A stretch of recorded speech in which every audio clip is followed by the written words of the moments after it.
mutuntu nutundi umu influencer yitwa Chimamanda Moses arakunda gutora utunenge cyane abakozi b'Imana batandukanye mbere akanabavuga nabi ariko iyo ageze iwawe aragutera amashurwe kenshi akuvuga neza mwibaza ko byo biva kuki no kumurenganya ku ruhande rumwe kuko mu bisanga banegura abafise utunenge banegura ku bantu bakozi b'Imana siwe wenyene ego no mu gitabo cyo guharura biriho baravuga ngo nihagira umugabo yende uwundi mugabo muzomwicisha amabuye kwenda n'ikirundi mugabo umuntu akivuze ushaka ngo bintavuze ngo n'ubugesera ngo yavuze ibishego oya rero Moses ibyo ari karavuga akabivuga mu majambo asangwa azi kuko Bibiliya avuga yuko hari abungere bameze nk'ibibwa by'ibihwije sibyo hariho ibyo nyene usanga avuga bihimba by'umuntu.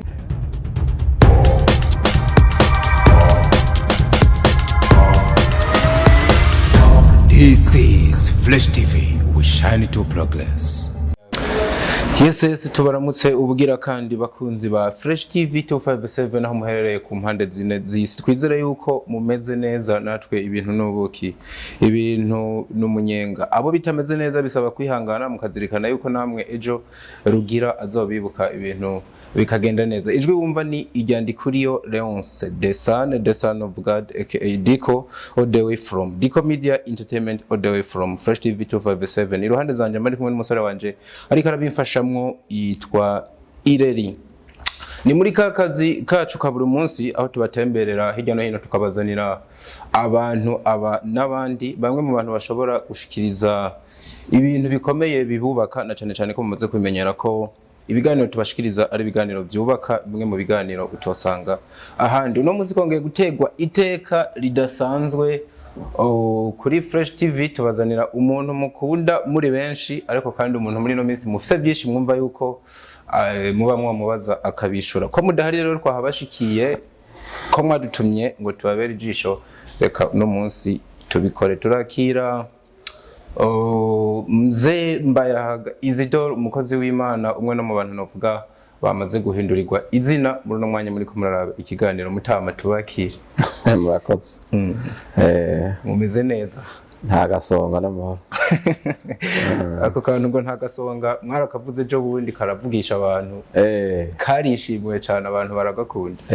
Magombi kuvuga mu mfunyapfunyo ko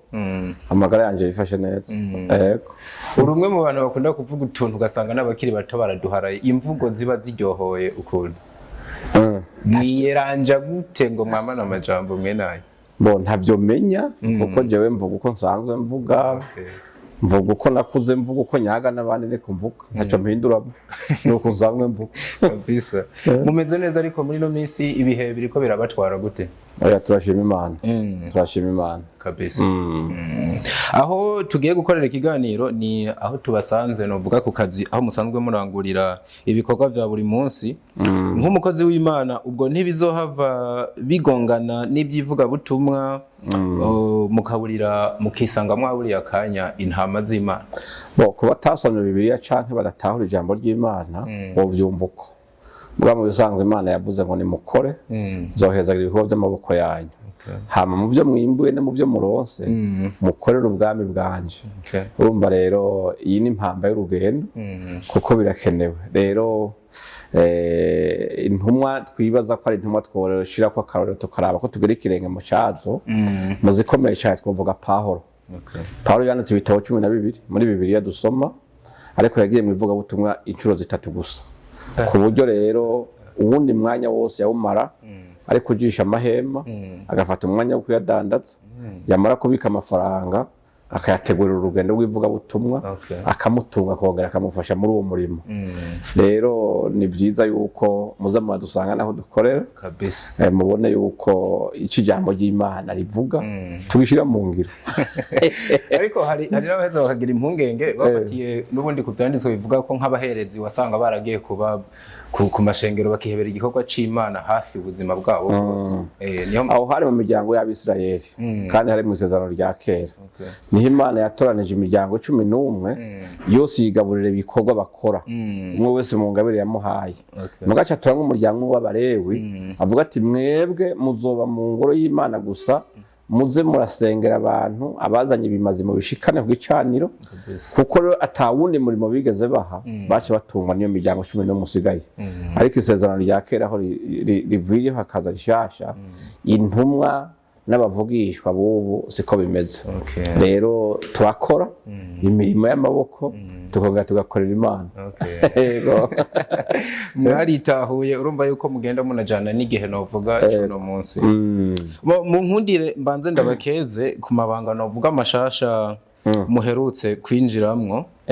Twaheruka kuvugana canke ku kiganiro kwari twakoze kuko kibayobwira ikigira kabiri dukoze. Twaheruka kuvugana uri pasteur none uno munsi uri apotre.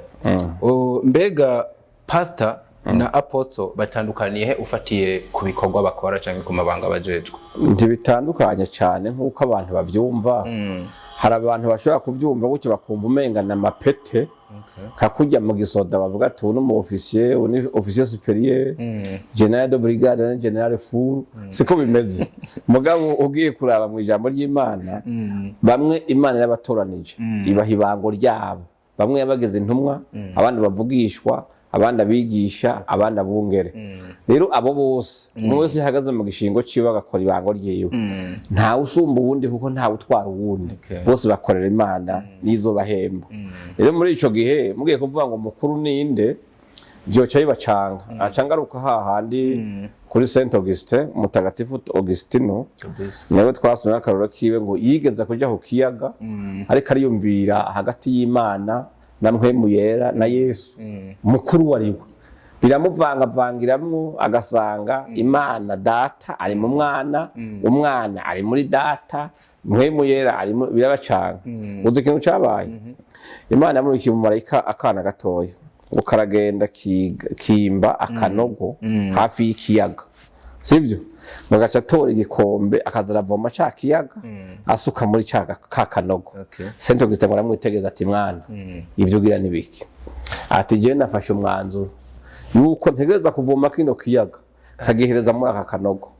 Saint Augustin aramuraba ati mwana ati taha ntibyoshoboka kubera uru ruyaga runini cyane usumba aka kanogo. Wa mwana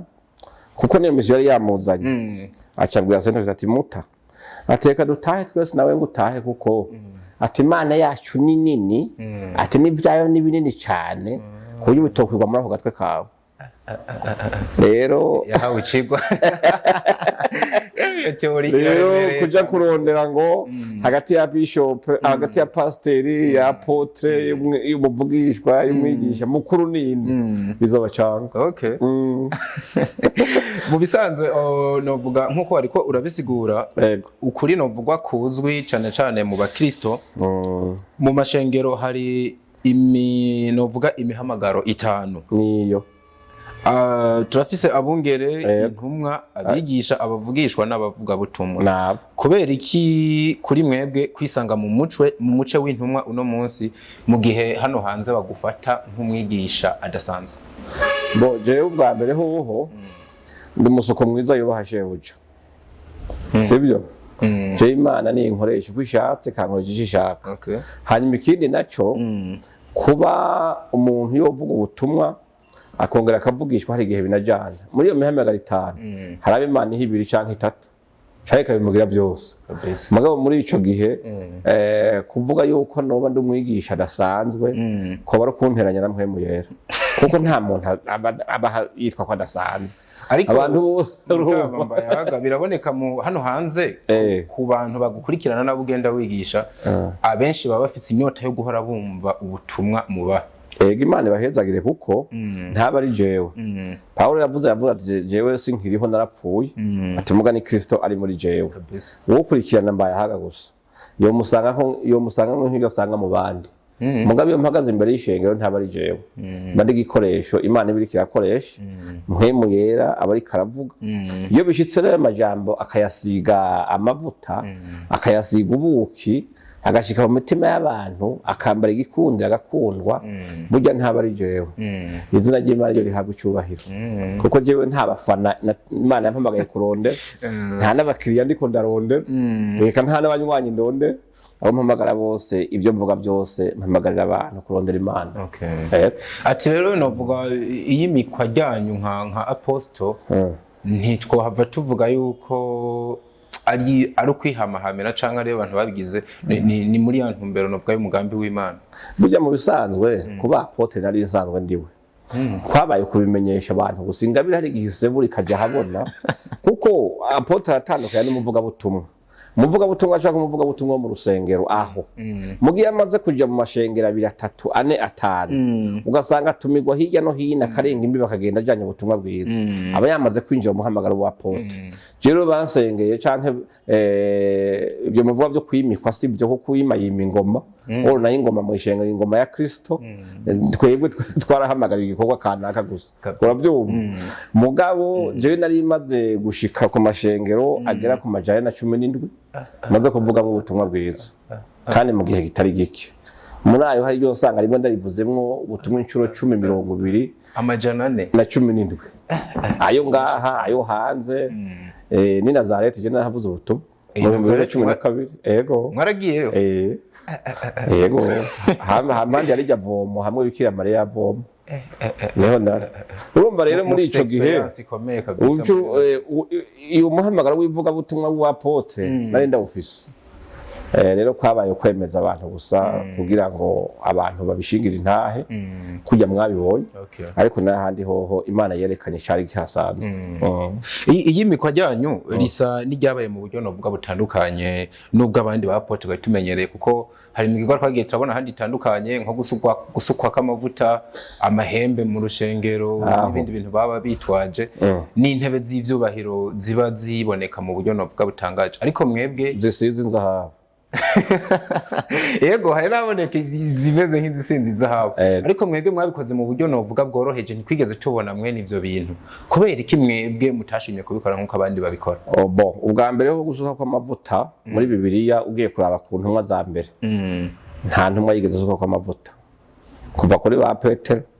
gushika kuri ba Yohana tuheruka n'abandi b'inyuma yabo nta n'umwe yigeze bavuga ngo yaratoranywa agashingwa agahagarikwa imbere y'izindi ntumwa bakamurambira ku ibiganza bakamusengera hama bakamurungika ijya migirwa ntiyigeze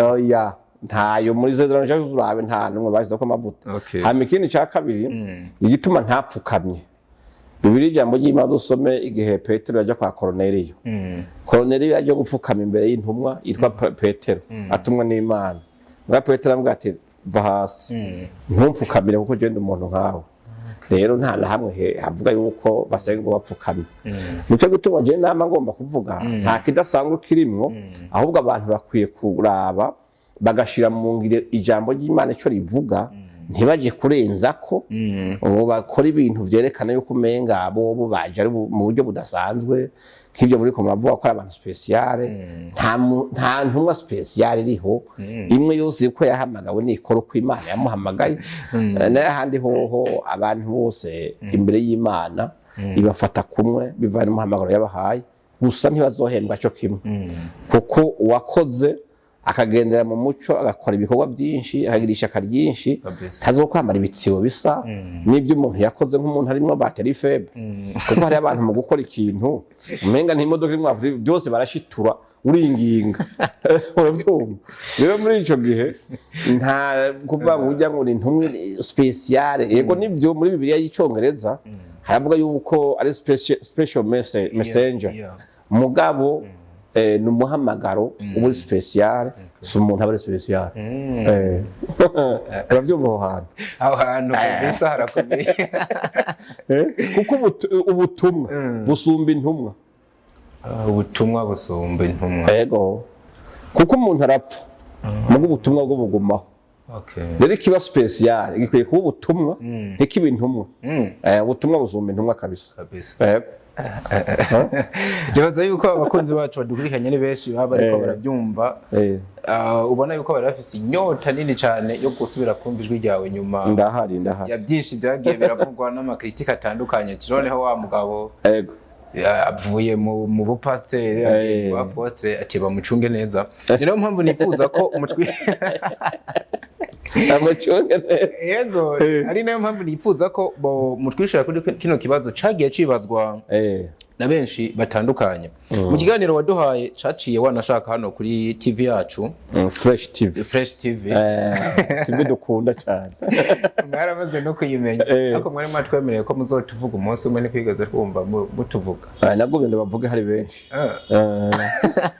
niko ndarondera ahantu hoba hari benshi abariho ndabavugira thank you kabisa bibara amateka kumva abantu bamwebwe kwanza kongera no kubashimira kwa mwaduhaye umwanya kuko ntikibari coroshe ku bantu nka mwebwe gutanga ibiganiro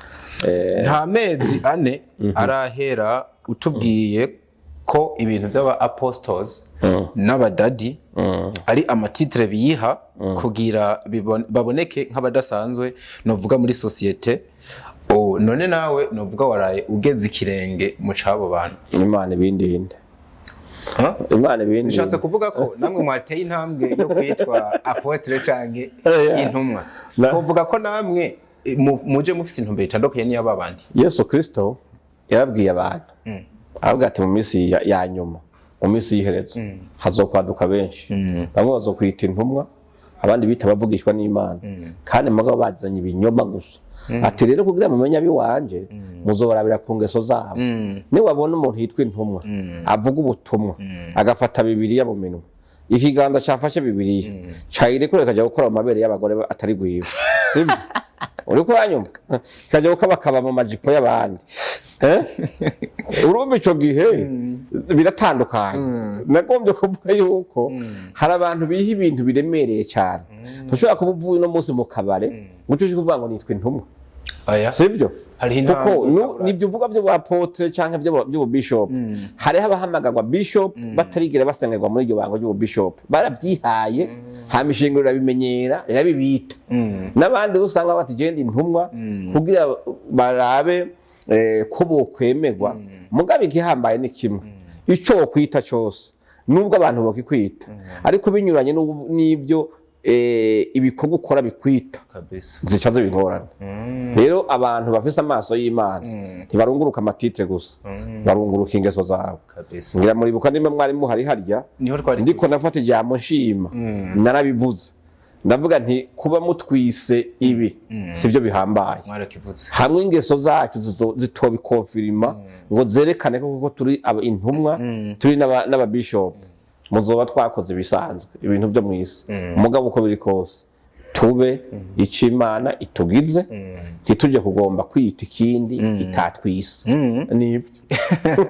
ariko ku rundi ruhande hari n'abavuga ko wahisemwo novuga kuduzwa igiti kubera ko uburemere ngo usige ufise mwa bino bintu butagikwiranye no kwitwa pastor uburemere bw'ibiro visa sasa nkana sasa ndaremereye ndabizi niko wavuze ubwo y'umubiri mugabo n'ibindi bo bavuga novuga jewe ndakwahutse mu byo nkora byose ndakwahutse kandi Imana nama ndayisenga izompe misi yose kwama nciye bugufi kugira Imana abari iba nkuru abari iremera abari iba ndende hagaze kubahwa abari yubahwa hagaze kuvugwa abari ivugwa izina ryambaye haga ejo rizovaho muga Imana ntizova no kuvuga ko umuntu aremereye ni bya bindi umuntu yishuye kumwe Yesu yishura canke abana cyo gutimva inyuma satani kuko mwe nabakubwira mwe nivyo bahura kuri umuntu adasanzwe kuri umuntu aremereye uri gukora ibidasanzwe haba harimo umudayimoni abinyegeje inyuma aje gutera ubwibone abo rero yose ndabumva nta n'umwanya nabaho nzi yuko hakomeye Imana hakomeye n'icyo yashizemo kabisa. Ariko rero nubundi ku rundi ruhande hari abavuga ko kukugira novuga ni nk'abantu b'abanaliste bakurikiranira ibintu hagufi bo bavuga ko kukugira apostle yoba ari politike yo kukwima podium bagasa n'abaguhungishije kugira uvuga ubutumwa gake gashoboka kuko kuboneka kwawe gusa no guteye ubwoba abandi. Pawulo yavuze ngo ntavuze ubutumwa nobona ishano. Urabyumva? Jewe rero ibyo abiyumvira gutyo ni bamwe bamenyereye yamyereka n'amagendera yo mu ishengero aho usanga abantu bakorana bafitaniye amashari avuga ati uyu muntu petete baramukomera amashi menshi gusumba jewe reka tumwima agatuti ntasubire kuvuga ubutumwa. Oya twese ko bimeze twebwe ahubwo hari ama invitation menshi nari nsanzwe mfise yo mu yandi mashengero yo hanze y'igihugu ubika ukavuga uti igihe nicyakwira nzoza. Rero mu gihe ugomba kuja muri ivyo ni byiza yuko ishengero rigenda ryaguhaye ntuzeye permission ni kurungika kuko maze kuronka ba apotre ntusubira kuca kwishengero kuvuga ngo nagira ndabasabe mu ndungike. Urashobora no kugenda ukabibamenyesha washitseyo kavuga uti iyi minsi izi tariki nizi muri aya mezi aya naya ntimunshire kuri programme yo kwishengero siho nzobandi kuko nk'akarorero nk'ubu ndafise ibikorane by'iminsi ngaho igenda ikurikirana weekend nzoba ndi Ngozi ahubwo muzomperekeza tujana mwa muduteye agateka iminsi 3 hamiyindi zokurikira ibintu nzoba ndahandi. Rero ni abantu bagomba kwiyumvira yuko ahubwo ari ukunyima ahubwo ngiye kuvuga neruye gose bivuze yuko bugiye kuboneka ego kuko n'abazobiraba bazobona nko kuri hunga icaha ministry kuri YouTube channel yiwanje akeshi twahora dushira ko video imwe y'ubutumwa bwiza mu ndwi baje usanga umuntu ushiza ko zitatu. Rero nibareme ico Imana yadushizemo tuzogitanga kuko ubutumwa yaduhaye su bwacu no bwabo. Uwitwa Moro niwe yavuze ati igihambaye so gupfa umuntu ashaje aho igihambaye no gupfa umuntu ari gusa. Igihambaye so gupfa umuntu afise imyaka myinshi aho igihambaye no kugenda agaragara. Bisobanura ngo wewe Imana yagushizemo message yagushizemo ingabire mu gihe ivyo Imana yaguhaye gutanga byaguhezemo woshaka ugaca wipfira. Rero si vyiza yuko umuntu aja mumva afise ivyo yarumikanywe ku bantu atari bwabahe. Twe naho dufise uwo mwete wo kuvuga ngo ruzotwugara amaso tudashika tubazwa imbere y'Imana ati ivyo nari naguhaye ubaha gutabahaye.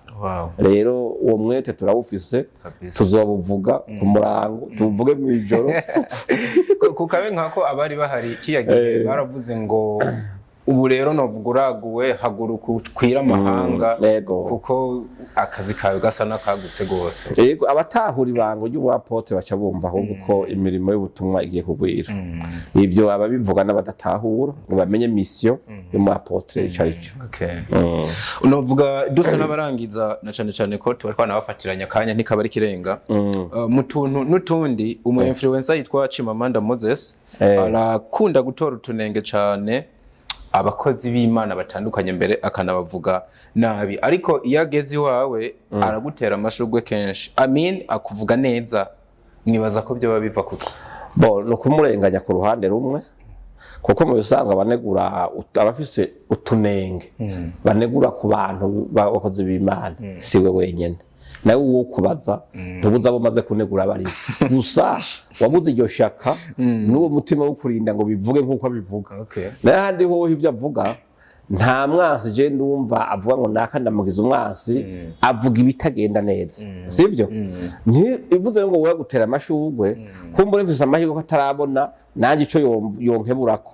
akibonye ndaze ko yokivuga kuko ubwa mbere ntituziranye cyane ntituriga tubonana ndamubona ku rubuga kujya namwe mu rubuga mubona nkuko muza sivyo ariko jewe ico nshima ni kimwe washaka bugishengero rakeneye abantu nk'abajyo cyane komenga arinjira abantu kuko jewe ndiko ndabiraba kuva atanguye kududura nyene akavuga bijya bijambo biremereye avuga ati ibi bintu bitagenda neza hariho abantu batanguye guhesha kuri bimwe bimwe. Yego komenga bisa naho yinjira mu buzima bw'abantu akavuga n'ibyo atari kuvuga mbere rimwe rimwe urabona yuko hariho n'imvugo novuga akoresha tuhava tuvuga komenga size umuntu yiyubashe nko gukoresha amajambo amwe asa n'icitwa ibishego biriho muri bibiri ibibwa ibishego biriho ariko nibaza biratangaje nk'umuntu nawe nyene rimwe rimwe avuga ko yaba ari umukozi w'Imana kumva nk'akarorero kumva nk'ibihimba vy'ibanga abivuze uko vyitwa novuga mu kirundi ucumenga ni cungera ariko none mu kirundi ko wumva biriho ico kirundi nagishizeho mwe ko mu bica hirya mukagomba kubizunguruka hari n'abaca bagenda batumvise ibyo muvuze mugabo rero iyo abantu babivuze neza hari n'amajambo muri Bibiliya arimwo yanditswe sibyo mwaye majambo y'ikirundi nyene muvuga mugabo ugombye kuyasomera imbere y'abantu ngo yashirukanije ngo yavuze ikijambo gikomeye je narigeze gusoma muri shengero sindarivuga muri iryo jambo nari nzi yuko twari tugiye kuvuga ku bintu ariko ndigisha amakupe sibyo abubakanye hanyuma Imana indongorera gusoma ijambo riri mu Bikorinto bivuga ngo ntihagire umugabo yenda uwundi mugabo nka kujya benda umugore ndabibira ndavuga nti iri nkarisoma baje bavuga ati umuntu n'igishego sibyo biranditse rero nabayobye kuvuga mbwira umumama umwe mubari ngaho nsomera ahantu no munsi nkeneye mu dufashanya asome nayo nsigura arahasoma hano hose mbona bagize gutya none musanze handikishije ikaramu ni iminwe y'umuntu sibiri bivuze sibyo no mu gitabo cyo guharura biriho baravuga ngo nihagira umugabo yenda uwundi mugabo muzomwicisha amabuye kwenda n'ikirundi mugabo umuntu akivuze java ngo bintavuze ngo n'ubugesera ngo yavuze ibishego oya rero Moses ibyo ari karavuga akabivuga mu majambo asangwa azi kuko Bibiliya avuga yuko hari abungere bameze nk'ibibwa by'ibihwije sibyo hariho ibyo nyene usanga avuga ibihimba by'umuntu irevre hari igihe akubita ko uruntu wumva kumenga ruraremereye mugabo abantu hakutahura icyo yagombye kuvuga bafokasinga kuri urwo rujambo gusa mugabo ijya bintu aba yavuze ni message aba yatanze eske niyo canke siyo mu gihe basanze ariyo le problème si ijambo rimwe yakoresha le problème niyo ngeso ariko aradoma ku rutoke none iriho cyane ntiriho itariho ujya ni mburi ibije nabare kuvuga ngo yakoresha ikijambo kinini kandi yikoresheje ku muntu azi neza ko umutima we yenda uramwagiriza ko ico kintu gikora muga ntiyitwaza ngo yabimbwiye mu rujambo runini rero biragoye abantu bariko baravuga jewe ndakunda washaka abantu bakritika yego ndakunda n'abantuka yego kuko nca nikebuka nkarawe eske umuntu antutse iki kintu antutse nico nsanze ari cyo ngwana no kwikosora sibyo muga abantu rero hari abantu bagomba yuko ibintu byabo byama bivugwa yuko bavuga ko ari bera ari abantu b'abatagatifu abantu bakeneye abashungereze gusa abafana nibyo yavuze by'ibidadi wavuga bibiri tubwira ngo ntihagire umuntu numwe mwita data uretse data wo mwijuru gusa none dadi no kuvuga iki dadi si papa si data mu kirimi cy'icyongereza none yabaye dadi sanga tuvuze ba data bangaho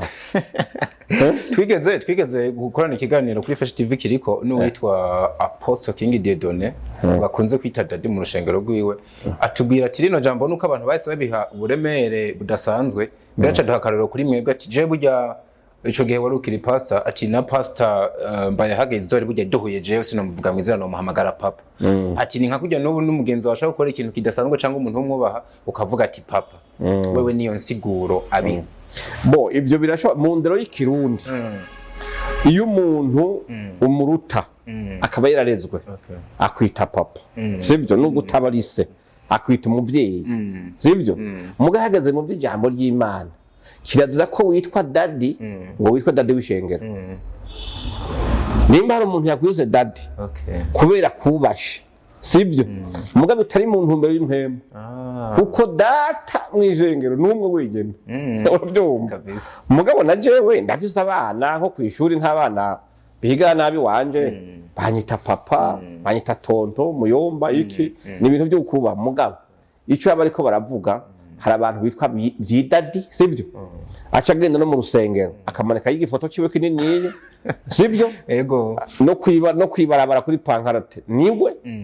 uyo muntu yabaye dade w'urwo rusengero ni ukuvuga mwinjiye mu nzu kwa naka ntikibaye mu nzu y'uhoraho ntikibaye mu nzu y'Imana si ingoro y'Imana ni kwa naka muri ico gihe rero mugiye guhindura kuko Imana uyitembagaje ku ntebe yayo niyo data wenyene kabisa hari ababigira kugira bakomere bitwe ko abantu ari abavyeyi b'abantu ku muvyeyi umuntu mu buryo bw'impemu nukubura umurezi wiwe umureresha ijambo ry'Imana umwereka inzira yo gutumbera imuganisha ku Mana nura yuko wacitse se w'ishengero nibaza yuko abantu benshi